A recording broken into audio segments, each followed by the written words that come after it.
El Manresa retorna al torneig després d'un nou any històric. Després d'ascendir a segona federació, els bagencs eren protagonistes enguany amb el quart lloc final i la participació al play-off d'ascens a primera federació. El segon any a la categoria porta un nou tècnic a la banqueta manresana, Xavi Coromines. Serà la tercera participació del Manresa al torneig, les 3 de consecutives. L'any passat queien a la final. El Terrassa és el vigent campió del torneig. L'any dels ballesans ha inclòs el retorn a l'Olímpic i les opcions de ser al play-off fins l'últim mes de Lliga, amb una notable 6a plaça final. A la plantilla hi continuen estandards com Àlex Fernández, Marcos o David Jiménez, i arriba un nou entrenador, Gerard Garrido.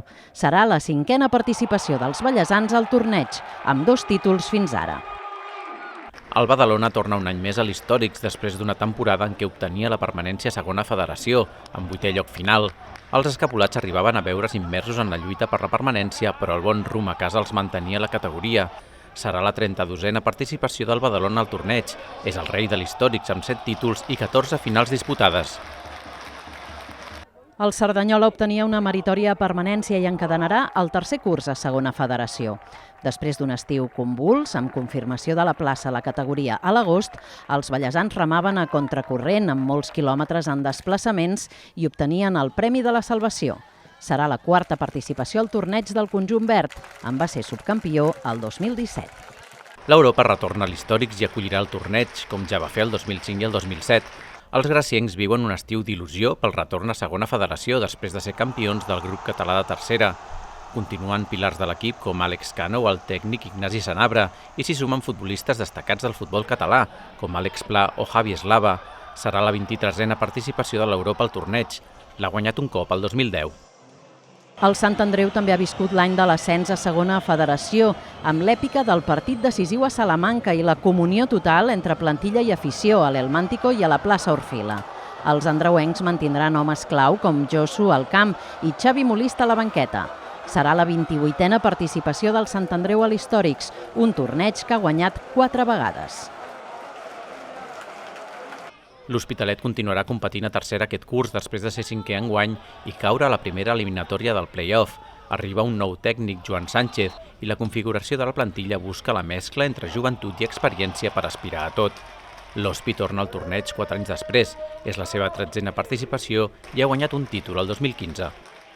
El Castelldefels ha estat protagonista a la part alta de tercera en l'any del 75è aniversari del club. Els mariners competien fins al final per entrar al play-off i tancaven el curs amb una més que notable 6a plaça. Miqui Carrillo continua al comandament de l'equip.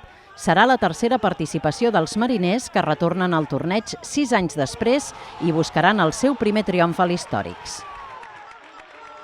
L'any de retorn de la muntanyesa a tercera ha estat marcat per una permanència tranquil·la dels de Nou Barris, que durant els 2 primers terços del curs s'instal·laven en les places de play-off. L'equip continuarà donant guerra a la categoria, amb Raúl Paje a la banqueta. Serà la 9a participació de la Monta a l'Històrics, el seu sostre a les semifinals el 2014.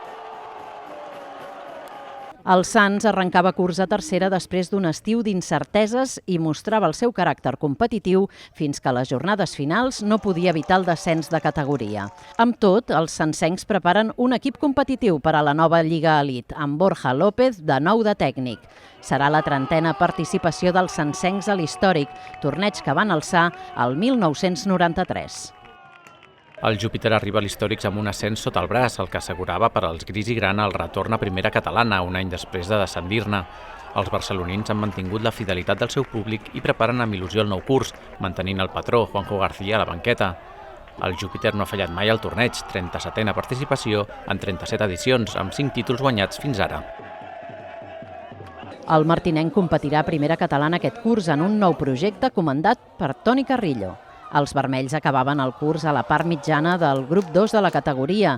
Amb Carrillo arriben jugadors contrastats, com Pitu Plazuelo, i es manté el bloc consolidat dels darrers cursos. L'anfitrió del torneig, òbviament, tampoc ha faltat a cap cita. El martinenc ha guanyat l'Històrics 4 vegades, la darrera el 1991.